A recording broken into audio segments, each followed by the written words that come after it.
ओम नमः शिवाय, जय महाकाल। आप सबको पता है कि कल है चतुर्थी का बहुत ही विशेष सा दिन। 5 महा उपाय आपको बताऊंगा, उनमें से कोई भी उपाय आप कर सकते हैं जो भी आपके जीवन में ज़रूरत हो। पूज्य गुरु जी की कथा से सुन के बहुत अच्छे से बताऊंगा।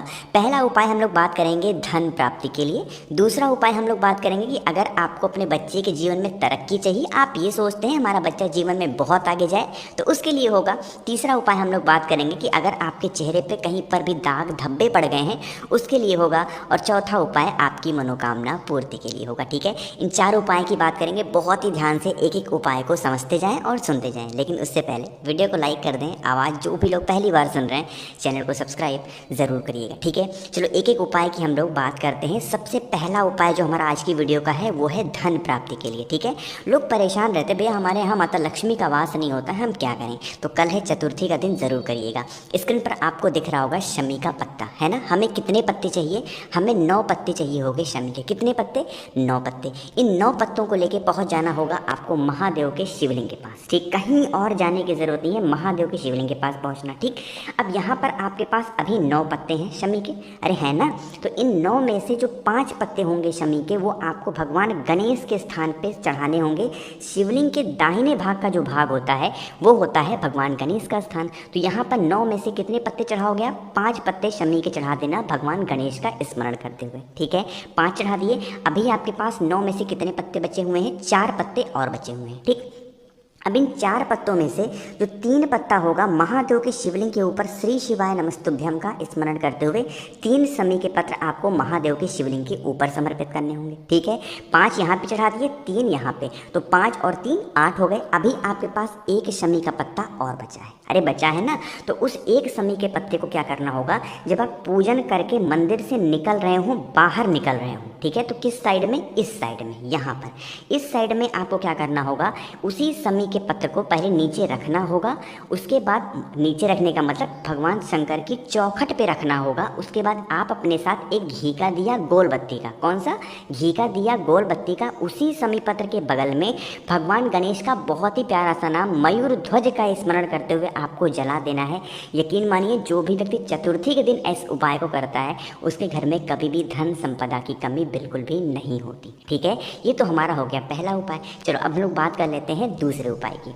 ठीक, चलो दूसरा उपाय हमारा है कि बच्चों के लिए। बहुत लोग परेशान रहते हैं, भैया हमारा जो बच्चा है ना, ठीक तरीके से पढ़ता नहीं है, दिमाग उसका लगता नहीं है, किसी काम के लिए जाता है तो उसका दिमाग वहाँ पे भी नहीं लगता और वो काम पूरा होता भी नहीं। ठीक है, ऐसा होता है, चाहे आपका बच्चा हो या फिर हस्बैंड आपके हो, दोनों के लिए इस उपाय को कर सकते हैं। देखो करना होगा, आपको ज़रूरत होगी इस तरीके से गेहूं के दानों की। कहोगे भैया हम ऐसे शहर में रहते हैं, हमें गेहूं के दाने तो नहीं मिलेंगे। ठीक है, अगर आपको गेहूं के दाने नहीं मिल रहे हैं तो आप कोई सा भी अनाज ले सकते हैं। बाजरा ले लो, धान ले लो, जो भी आपके यहाँ आसानी से मिल जाए, लेकिन वो अनाज होना चाहिए। ठीक है, ले लेना, थोड़ा सा लेना, बहुत ज़्यादा लेने की ज़रूरत नहीं है, कटोरी में ले लेना। और उसके बाद क्या करोगे? चतुर्थी के दिन शाम के टाइम पर जब चंद्र भगवान के आप दर्शन कर लो, ठीक है, चतुर्थी के दिन जब आप चंद्र भगवान के दर्शन कर लो, उनको जल वगैरह समर्पित करके जब आप भगवान गणेश जी के पास पहुँचे पूजन अर्चना करने के लिए, जो भी आपको इनको चढ़ाना हो चढ़ाएं।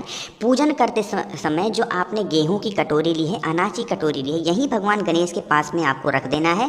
और वहाँ पर बैठ करके आपको अपने मन की बात, अपने परिवार के जो भी सदस्य आपके किसी भी काम के लिए जा रहे हैं, वो काम बिल्कुल नहीं हो रहा है, चाहे आपका बच्चा हो, चाहे आपके हस्बैंड हो, सास ससुर कोई भी हो, आपके घर का सदस्य अगर जा रहा है और उसका काम नहीं हो रहा है, तो इस गेहूँ की कटोरी को वहाँ पर रख करके 2 मिनट बैठ करके आप प्रार्थना करेंगे। ठीक है, जब आपकी पूजन समाप्त हो जाए तो ये जो कटोरी यहाँ पर आपने रखी है गेहूं वाली, इस गेहूं को उठा करके आप किसी डिब्बे में, किसी चीज़ में रख देना।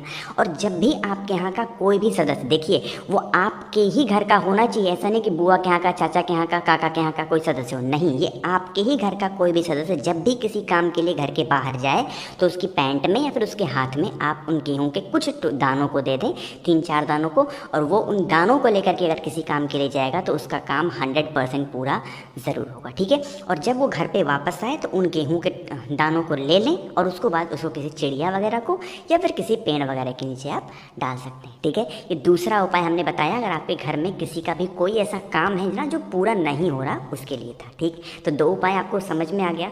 चलो तीसरे उपाय की बात करते हैं, जो बात करते हैं कि बहुत लोग परेशान रहते हैं, भैया हमारा चेहरा बहुत ज़्यादा ख़राब हो गया, हम उसके लिए अब क्या करें, क्योंकि हम कोई भी मेडिसिन लगा रहे हैं, कोई भी कॉस्मेटिक लगा रहे हैं, वो हमारा ठीक नहीं हो रहा। ठीक है, तो चलो उसके लिए हम लोग बात कर लेते हैं। ज़रूरत होगी आपको उसके लिए चंदन की। ये कौन सा चंदन है? ये है लाल चंदन। बहुत ही सुंदर उपाय आपको बता रहा हूँ, ज़रूर करिएगा इस उपाय को। आपको ज़रूरत होगी इस तरीके से लाल चंदन की, और बहुत ज़्यादा नहीं लेना है, बस मात्र आपको एक बेलपत्र की ज़रूरत होगी जो कहीं से कटा पिटा हुआ बिल्कुल ना हो। ठीक है, मेरी बात समझ में आ रही है?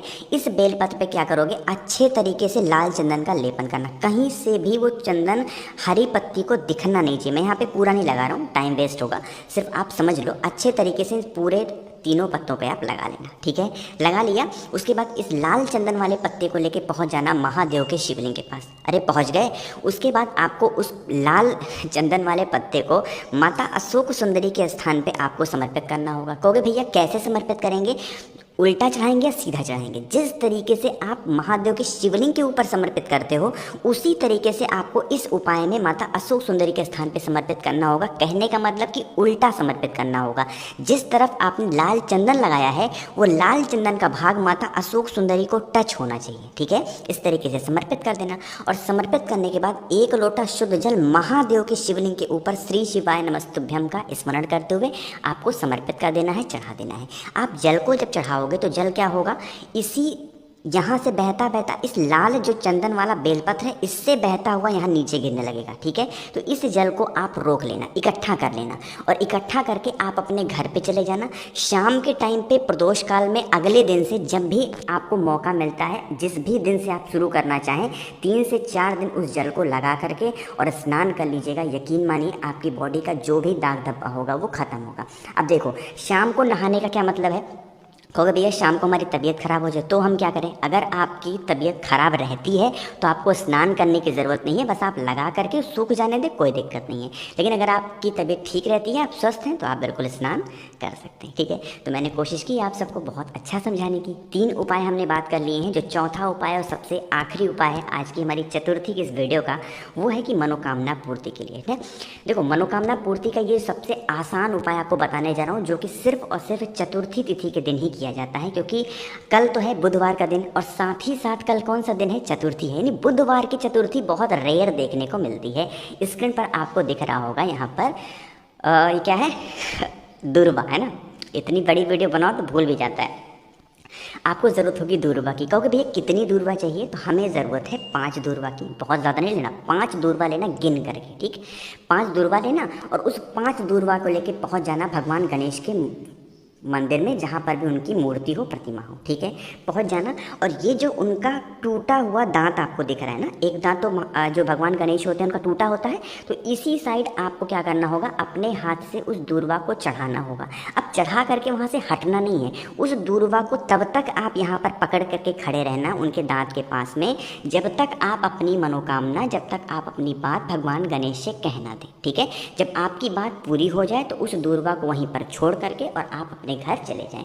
आप कहोगे भैया क्या वहाँ पर हम दीपक भी लगा सकते हैं? जी हाँ, आप पहुँचेंगे तो सबसे पहला काम करोगे, एक घी का दिया गोल बत्ती का भगवान गणेश के सामने जरूर समर्पित किया करिए।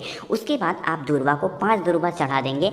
अपनी कामना, अपनी मनोकामना कहते हुए आपकी सारी इच्छाएं पूरी ज़रूर होंगी, है ना। देखो ये 4 उपाय हमने बात किए हैं। अब आप अपने हिसाब से, अपने अनुसार जो भी उपाय आपको करना हो, मन हो 4 कर लो, मन हो आप 1 करो, मन हो 2 करो, जो भी आपकी ज़रूरत है अपने हिसाब से कर लेना। मैंने कोशिश की अपने हिसाब से बहुत अच्छा समझाने की। अगर नहीं समझ में आया ना तो उसके लिए बिल्कुल परेशान ना हो, नीचे कमेंट में पूछ लेना, मैं पूरी कोशिश करूँगा रिप्लाई करने की। आवाज़ जो भी लोग पहली बार सुन रहे हैं, चैनल को सब्सक्राइब करिएगा, और मुझसे फ़ोन पर बातें करनी है तो इंस्टाग्राम पर फॉलो कर लो, द नेचुरल प्लैनेट 108।